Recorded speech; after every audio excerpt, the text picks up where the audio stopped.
Mesdames, Mesdemoiselles, bonjour. Je vous souhaite la bienvenue à ce cours sur la gestion des ressources humaines et le management interculturel. Et je suis très heureux de vous accompagner tout au long de ce semestre. Comme il est l'accoutumée, je me présente pour les personnes qui ne me connaissent pas. Je suis Farid Chouqui, titulaire d'un doctorat en gestion des ressources humaines en 2002.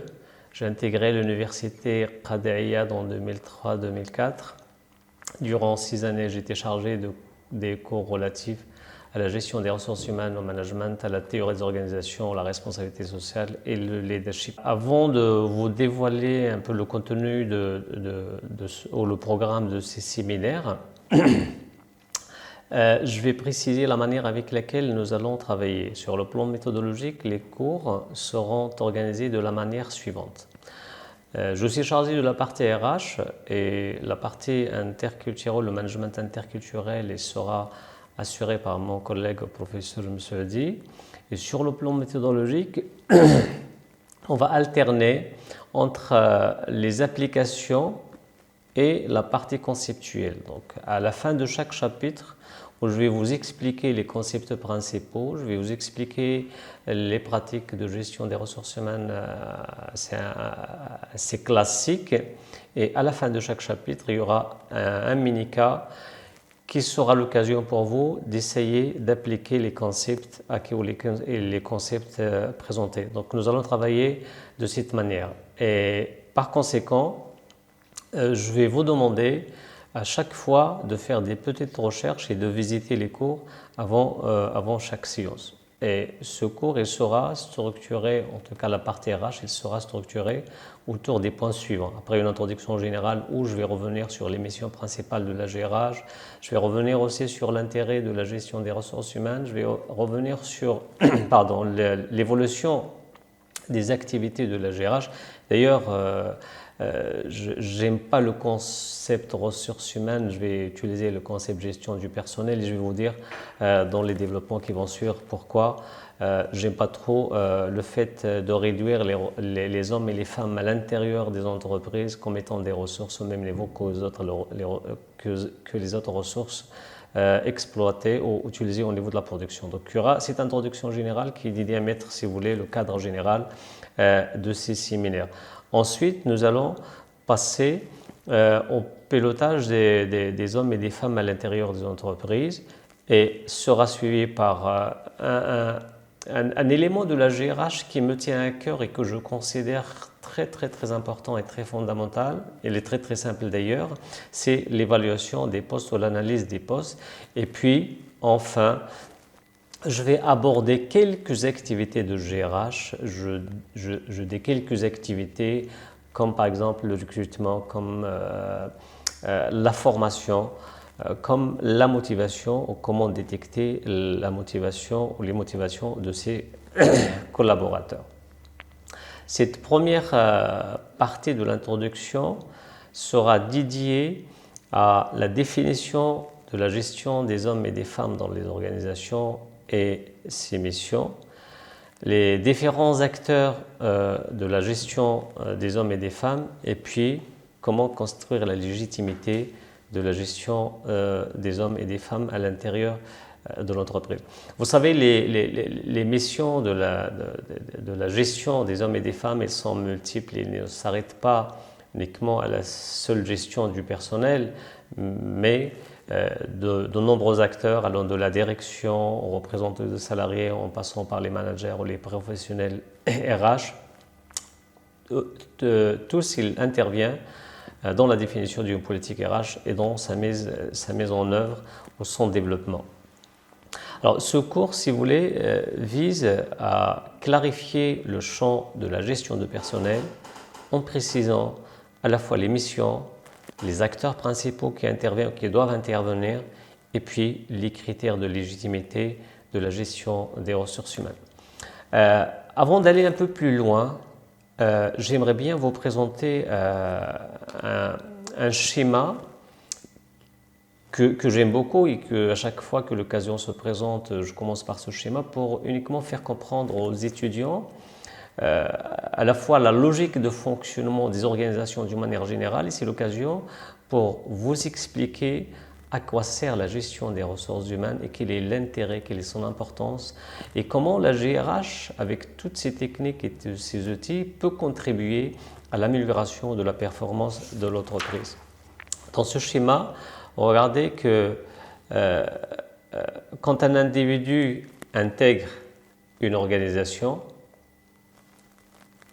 il arrive avec des attitudes, des habilités et des connaissances. Et en face, il trouve des compétences requises. La personnalité, à travers les attitudes et les traits de personnalité et les habitudes et les connaissances, trouve en face les compétences requises. La concordance et l'équilibre entre ces deux composantes assurent le premier équilibre ou le premier pilier de fonctionnement de l'organisation de l'entreprise qui est la performance au travail. Je m'explique davantage à travers un exemple très simple. Quand vous avez un besoin de recrutement dans un service comme le service financier par exemple, l'une des règles développées par la GRH ou qui relève du domaine de spécialité de la gestion des ressources humaines, c'est qu'il faut qu'il y ait un équilibre ou une correspondance entre le profil de poste et le profil de candidat. Cet équilibre va permettre à cette personne, quand elle va intégrer ce poste, d'être beaucoup plus performante, c'est-à-dire de faire le travail correctement. Et la performance, comme vous le savez tous, c'est juste un petit rappel, que la performance, c'est de réaliser le maximum d'objectifs avec le minimum de coûts ou le minimum de moyens. Donc la concordance entre ces deux éléments, quand vous le voyez sur le schéma, assure ce premier pilier, ce premier équilibre qui est la performance au travail. De l'autre côté, quand cet individu arrive la première fois dans une entreprise avec sa personnalité, il n'apporte pas que les habilités et les connaissances, mais il a des valeurs, il a des attentes, il a des besoins, il attend aussi une motivation. Face à ces attentes et à ces besoins, il trouve un climat organisationnel, il trouve, je dirais, une philosophie de gestion à l'intérieur de cette entreprise, et je reviendrai tout à l'heure sur cet aspect avec beaucoup plus de développement. Et l'équilibre entre ces deux, il assure le deuxième pilier ou le deuxième équilibre qui assure le fonctionnement de l'organisation, qui est la satisfaction au travail. C'est-à-dire une personne qui attend une cohérence entre ses valeurs et les valeurs véhiculées par l'entreprise, cet élément qui va lui permettre de développer son implication et son engagement dans l'entreprise. Une fois qu'il est impliqué, qu'il est content, qu'il est motivé parce qu'il trouve cette cohérence entre ses attentes, ses besoins et ce que l'entreprise lui offre, bien évidemment, cette personne sera satisfaite, et quand la personne sera satisfaite, il sera productif, il sera performant. Donc voilà le deuxième pilier. Donc chaque organisation, elle doit être bâtie, il se base ou elle doit être basée sur ces deux équilibres, ou elle doit assurer ces deux équilibres pour garantir un bon fonctionnement. Regardez, derrière ces deux équilibres existe une grande partie des activités de la GRH. Ça veut dire que c'est à la GRH que revient, si vous voulez, en quelque sorte, d'une manière directe ou d'une manière indirecte, d'assurer ces deux équilibres. Comment? À travers un certain nombre d'activités que nous allons découvrir par la suite, comme le recrutement, la motivation, l'amélioration des conditions de travail, etc. etc. Donc, j'ai commencé par ce schéma juste pour vous faire apparaître jusqu'à quel point la gestion des ressources humaines peut effectivement contribuer à l'amélioration de la performance de l'entreprise. Au milieu de ce schéma que vous voyez, il y a des groupes, et c'est ce qui s'appelle la sphère psychologique des organisations. C'est-à-dire quand on veut comprendre le bon ou le mauvais fonctionnement des organisations, on peut, à travers l'étude ou l'examen ou l'analyse de cette sphère psychologique de l'organisation qui compose des groupes, à travers l'étude ou la compréhension des styles de leadership, à travers la compréhension de comment les décisions sont prises dans les organisations, à travers la compréhension et l'étude des rôles, les positions sociales, les conflits, le pouvoir, etc. etc. Tout cela se regroupe dans cette sphère psychologique, et si vous voulez, c'est une porte d'analyse et de compréhension de bon ou de mauvais fonctionnement des organisations. Voilà donc, si vous voulez, un élément clair qui explique à quoi sert cette gestion dédiée aux hommes et aux femmes à l'intérieur des entreprises. Mais c'est quoi? On doit la définir pour qu'on parle de la même chose, c'est-à-dire cette gestion dédiée aux hommes et aux femmes, on doit lui donner une définition, un contenu. Eh bien, la gestion du personnel, la gestion des hommes et des femmes, elle s'inscrit, comme toute autre discipline de gestion, dans une logique de contribution à la performance des organisations. Donc, cette logique, elle suit un peu le schéma classique de type diagnostic, décision, action, évaluation, et dépend, bien évidemment, il dépend étroitement des choix opérés en matière de division, en matière de coordination, en matière de contrôle de l'activité, c'est-à-dire en matière des choix d'ordre organisationnel. Je peux la résumer, si vous voulez, cette première définition de la manière suivante, qui est très simple, comme vous voyez sur le schéma.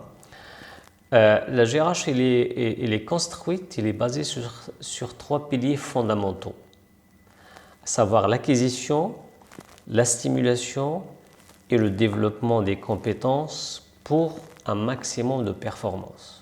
Je pose un grand point d'interrogation sur cette notion de performance parce que je vais y revenir par la suite et vous allez constater que au départ de la recherche de la performance c'était bien, mais à un certain moment il a causé beaucoup plus d'effets négatifs que d'effets positifs sur le fonctionnement des organisations. Mais restons pour le moment sur cette première définition pour tracer le cadre qui définit la gestion du personnel des hommes et des femmes. J'essaye d'éviter d'utiliser le concept ressources humaines et je vais vous l'expliquer tout à l'heure.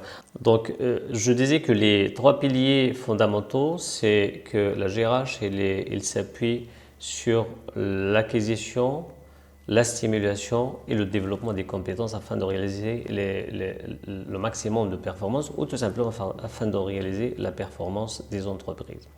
Le pilier acquisition, il est composé de plusieurs activités. Stimulation, il est composé de plusieurs activités. Développer au développement des compétences, il est également composé de plusieurs activités. Voilà une première définition qui va nous permettre d'aller un peu plus loin dans l'explication de la GRH. Ces disciplines ou cet ensemble d'activités, il a évolué dans le temps. Et je trouve que l'évolution historique de la gestion des ressources humaines est très significative, dans le sens où il va vous permettre de comprendre pourquoi il a évolué et comment il a évolué. Pardon, quand vous regardez sur le schéma, la GRH elle a connu, si vous voulez, 4 moments forts de sa vie ou dans l'évolution de ses activités. Une première phase, on parlait de la gestion administrative, c'est-à-dire c'était une fonction essentiellement administrative. Donc, toute la gestion du personnel elle est réduite à ce côté administratif. Donc cet aspect des ressources humaines existe encore aujourd'hui en termes de la vérification de la conformité légale en matière de gestion, en matière de contrat de travail, en matière de gestion de l'absentéisme, en matière des congés, des déclarations, etc., etc.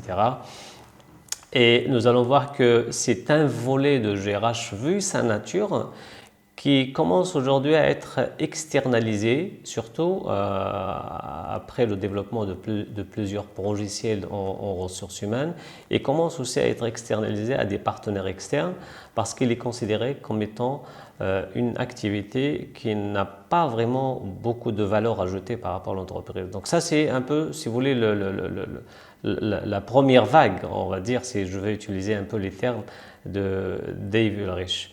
La deuxième vague, c'est là où on a commencé à introduire des outils de la gestion dans le domaine des hommes et des femmes. Donc, il désigne, si vous voulez, des pratiques de ressources humaines innovantes.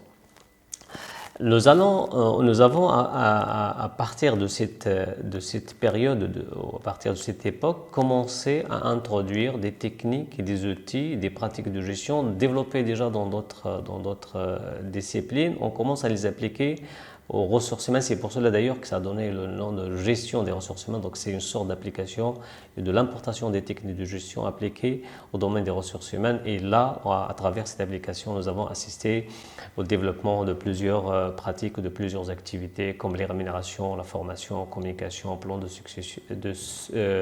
succession, gestion des carrières, etc. Toutes ces pratiques se sont modernisées et intégrées pour créer un service unifié et cohérent.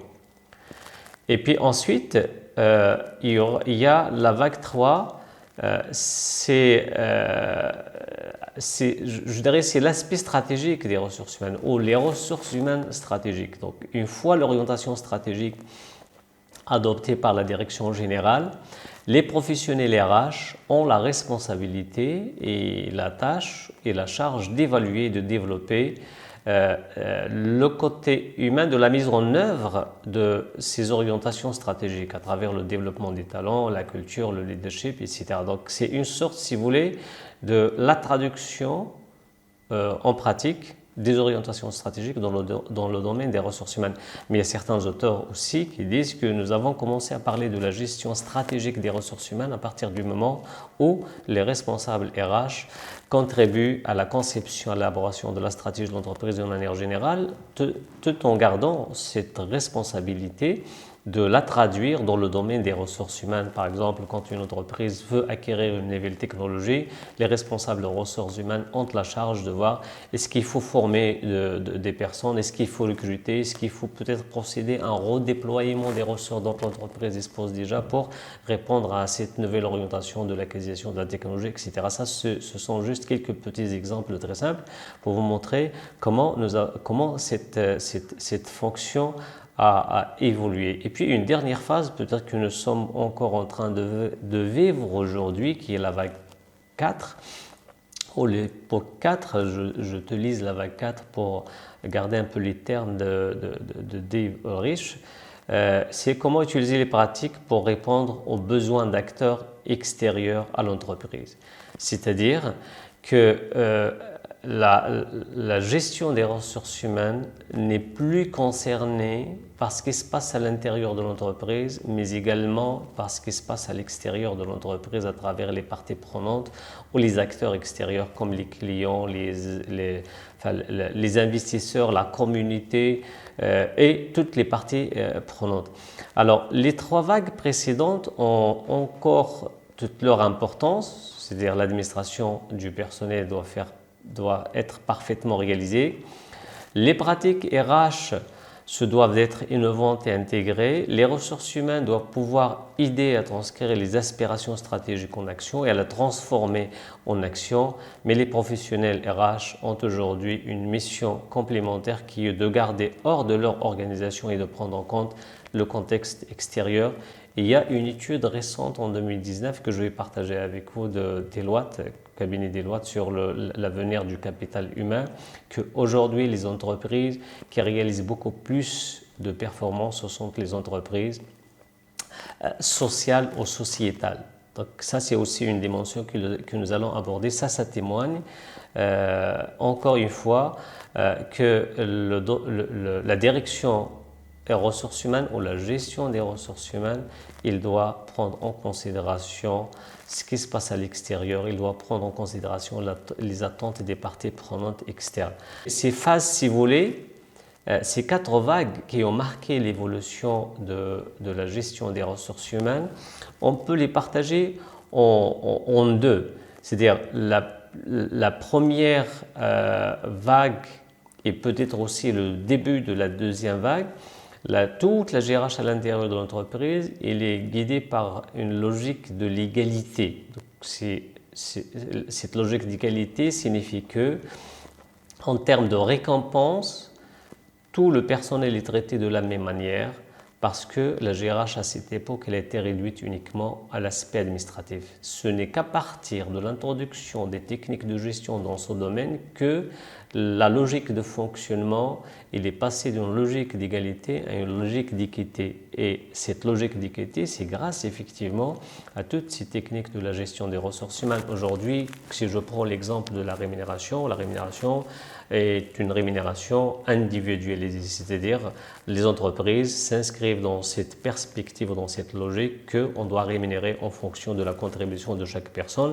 Et c'est ça l'équité, ce n'est pas l'égalité, l'équité c'est la justice. C'est grâce à ce genre d'activité ou de pratiques RH qu'on a pu assurer cette équité à l'intérieur de l'entreprise. On peut citer également toutes les activités qui concernent la formation, etc., etc. Il y a une grande différence aussi par rapport à ce côté historique ou à cette évolution de la gestion des ressources humaines, de la gestion du personnel, de la gestion administrative, je préfère l'appeler comme ça, la gestion administrative du personnel, à la gestion du personnel, c'est qu'à l'époque de la gestion administrative, c'est pour cela qu'on parlait de la logique des qualités, il n'y avait qu'une gestion à court terme, et puis le management qui a été adopté, c'était un management beaucoup plus réactif, avec une importance accordée aux relations collectives.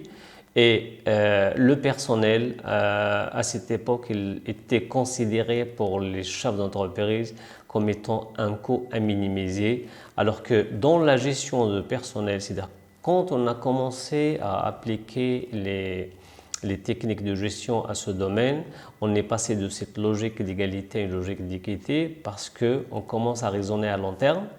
C'est pour cela qu'on a parlé aussi de cet aspect stratégique. Le management était beaucoup plus un management proactif et ce, grâce aux outils de gestion des ressources humaines. L'individu, il est beaucoup plus privilégié, raison pour laquelle je viens de parler des activités de rémunération qui sont beaucoup plus individualisées que collectives. Et puis, les hommes et les femmes à l'intérieur de l'entreprise ne sont plus des coûts à minimiser, mais ils sont devenus, et c'est là où je vais m'arrêter un peu, des ressources à optimiser. Plusieurs personnes aujourd'hui contestent le fait de considérer les hommes et les femmes à l'intérieur des entreprises comme des ressources au même niveau que les autres ressources. Les hommes et les femmes sont très particuliers dans leur manière de contribuer à la gestion des ressources, à la performance de l'entreprise.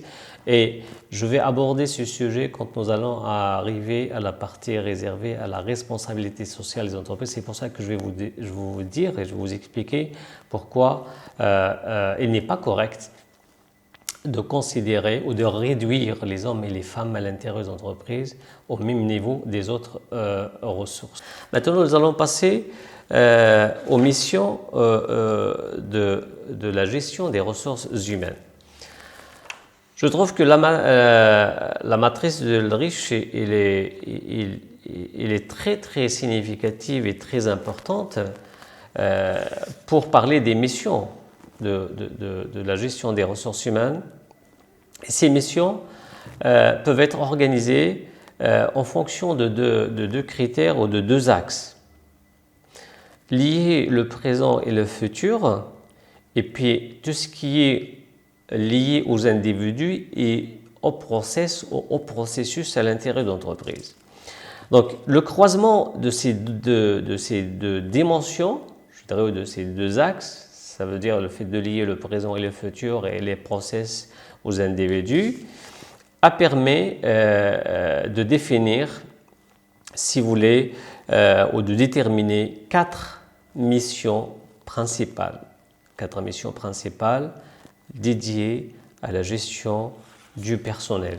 Et faites attention, vous aurez un exercice à la fin de ce chapitre sur cette matrice et sur les missions de la gestion des ressources humaines d'une manière générale. Je trouve que la matrice de Ulrich est un outil très important, très significatif pour présenter les missions de la gestion des ressources humaines à travers deux dimensions, le présent et le futur, mais également lier le process aux individus. Le croisement de ces deux dimensions assez importantes a permis à Ulrich de définir quatre grandes missions principales de la gestion des ressources humaines. La fonction ou la mission administrative. La mission administrative, comme son nom l'indique, il porte essentiellement sur les processus ou les processus de gestion du personnel. Tout ce qui est lié au côté administratif et légal, la gestion des congés, les registres du personnel, la paie, les accidents de travail, etc. etc. Ce sont les activités assez importantes, bien évidemment, parce que ça concerne le côté législatif, qui est une obligation. Donc, il y a un ensemble de mesures légales qu'il faut complètement respecter. Mais ces activités d'ordre légal ou législatif sont des activités à fort contenu technique, dont l'efficience elle est en progression, notamment à travers le développement des logiciels ou des systèmes d'information en ressources humaines. Mais ce sont également les activités pour lesquelles les entreprises font recours à des prestataires externes, et ce sont les activités en général qui sont externalisées ou sous-traitées, tout simplement parce qu'elles sont considérées comme étant des activités peu génératrices de valeur ajoutée. C'est pour cela que les entreprises préfèrent les externaliser à des prestataires externes. Ça, c'est la première, si vous voulez, mission principale. Entre présent et process. Deuxième mission, c'est le développement de l'engagement des salariés qui vise à optimiser le niveau d'efficience, le niveau d'effort et d'engagement. L'engagement des salariés est une chose très importante, et pour vous l'expliquer, on peut faire référence à la règle des 5 E, c'est-à-dire ce sont les 5 éléments, si vous voulez, qui peuvent renforcer l'engagement d'une personne au sein d'une entreprise. Le salarié a davantage tendance à s'engager s'il se sent qu'il est en cohérence avec les valeurs de l'organisation. Ça veut dire que quand l'entreprise, je viens de le dire quand j'ai présenté le schéma, quand le salarié, il trouve une cohérence entre 6 valeurs, les valeurs auxquelles il croit, et les valeurs véhiculées par cette entreprise. Quand il y a cette cohérence, le salarié a tendance à s'engager dans l'entreprise. C'est tout ce qui est lié à l'éthique.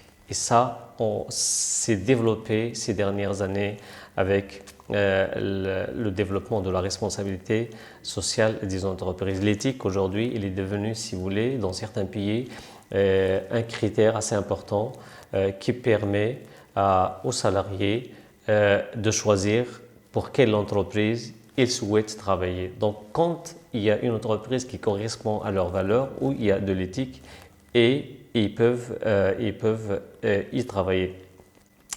Il s'engage d'autant plus qu'il sait qu'il maintient son employabilité. C'est-à-dire que le salarié s'engage quand il y a ce sentiment de maintenir son employabilité, c'est-à-dire sa capacité à trouver un emploi. Et les activités de GRH qui permettent ou qui peuvent développer ou renforcer ce sentiment, ce sont les activités de formation. Les salariés qui bénéficient d'un certain nombre d'informations offertes par l'entreprise développent ce sentiment d'attachement à l'entreprise. Je ne vais pas rentrer dans le détail, il y a des auteurs comme Alain et Mayer qui ont travaillé beaucoup plus sur l'implication des salariés dans l'entreprise, et à ce niveau-là, ils ont distingué 3 niveaux d'implication. L'implication calculée, l'implication affective et l'implication normative. Et les formations ont tout l'investissement d'un salarié à l'intérieur d'une entreprise, il renforce cette dimension calculée de l'implication. Je donne un exemple très simple. Si quelqu'un, par exemple, a passé 10 ans dans une entreprise, il a bénéficié de beaucoup de formations, de beaucoup d'évolutions, de beaucoup de progression, il aura des difficultés à abandonner ce capital et tout ce qu'il a acquis pour changer l'entreprise, sauf dans des cas exceptionnels. Ça, c'est le deuxième élément. Le troisième élément, c'est l'écoute. Si le salarié bénéficie d'un certain niveau d'écoute à l'intérieur de l'entreprise, eh bien ce salarié il aura tendance à s'engager dans l'entreprise. Il est disposé à augmenter son niveau d'effort. Aussi, c'est l'estime qui est une récompense, où il y a un sentiment de récompense, où s'ils sentent que ses efforts ou les efforts qu'il a fournis dans l'entreprise, ils seront récompensés. Et c'est ce qu'on appelle, ou ce qu'on peut appeler le sentiment d'équité de l'entreprise. Quand un salarié fournit beaucoup d'efforts dans l'entreprise et il sait parfaitement que cet effort sera récompensé, il développe chez ce salarié ce sentiment d'équité. Et ça, c'est un élément aussi qui renforce l'engagement des salariés dans les entreprises. Et cette question d'équité ou de récompense, nous allons l'aborder aussi quand nous arriverons au volet réservé à la motivation. Et je vais aborder ça avec beaucoup plus de détails à travers le modèle de Vroom, par exemple, qui parle de la balance, l'instrumentalité et l'expectation. Et je vais vous montrer, et vous allez, je pense, être surpris comme d'habitude, je vais vous montrer combien la motivation est l'un des systèmes les plus compliqués en ressources humaines, contrairement à ce que plusieurs personnes pensent. Je vais vous donner des exemples et vous allez bien comprendre. C'est un système, la motivation est un équilibre trop fragile et qui est très compliqué à réaliser et très difficile à réaliser.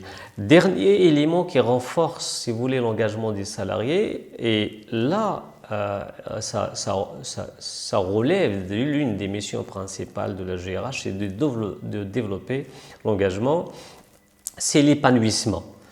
Il faut que l'activité ou les activités qu'un individu fait ou exerce au sein d'une entreprise, il faut qu'il soit une source d'épanouissement et de motivation pour ce salarié. Quand ces trois conditions sont réalisées, eh bien l'entreprise va développer ce sentiment d'attachement et cet engagement des salariés dans les entreprises. Et tout cela, bien évidemment, comme vous avez dû le remarquer, relève de la mission de la direction des ressources humaines ou de l'activité gestion des ressources humaines. Troisième mission principale, c'est l'accompagnement du changement. Et cet accompagnement, si vous voulez, elle réside dans la capacité à sortir d'une approche fonctionnaliste qui consistait à demander au personnel de mettre en application un changement imaginé et conçu sans eux. Ça veut dire quoi? Ça veut dire tout simplement qu'on ne peut pas réussir un changement dans l'entreprise si on n'a pas assuré ou garanti l'adhésion au moins de la majorité des collaborateurs à ce changement. Et là, ça nécessite de concevoir des pratiques managériales participatives. Et il relève également de la mission de la gestion des ressources humaines d'accompagner le changement à travers le développement de l'engagement, mais également à travers la mise en place des pratiques du management participatif, mais également de donner du sens au changement afin de pouvoir convaincre les salariés d'y adhérer. Et ça, c'est une mission principale de la gestion des ressources humaines. Dernière mission, c'est mettre en œuvre la stratégie. À partir de l'époque où nous avons considéré que la gestion des ressources humaines est devenue stratégique, cela s'explique par le fait que les responsables RH ou le service RH doit à la fois contribuer à la conception de la stratégie, mais il est appelé également, de l'autre côté, à décliner les orientations stratégiques en matière de politique RH. Quelle est la partie de la politique RH qui est concernée par la réalisation des orientations stratégiques? Par exemple, comme je viens de dire, c'est un exemple que je trouve très significatif, mais aussi qui est très simple, qui va vous permettre ou qui va vous simplifier la compréhension. C'est quand une entreprise a acquis une technologie, par exemple dans les procédés de fabrication. C'est à la GRA, c'est à la direction des ressources humaines de nous dire est-ce que l'acquisition de cette nouvelle technologie nécessite de recruter de nouveaux profils dont on ne dispose pas, ou même si on ne dispose pas de ces profils exigés par cette nouvelle technologie, on peut former le personnel qu'on a déjà, ou même on peut penser au procéder au redéploiement d'un certain nombre de ressources humaines dont on dispose pour les qualifier, pour piloter cette nouvelle technologie ou ces procédés de fabrication qui s'appuient sur la nouvelle technologie. Donc, au-delà de cette fonction d'adaptation, le service RH peut également contribuer à la définition de la stratégie de l'entreprise. Voilà brièvement les principales missions de la gestion des ressources humaines à travers la matrice très connue d'Ulrich.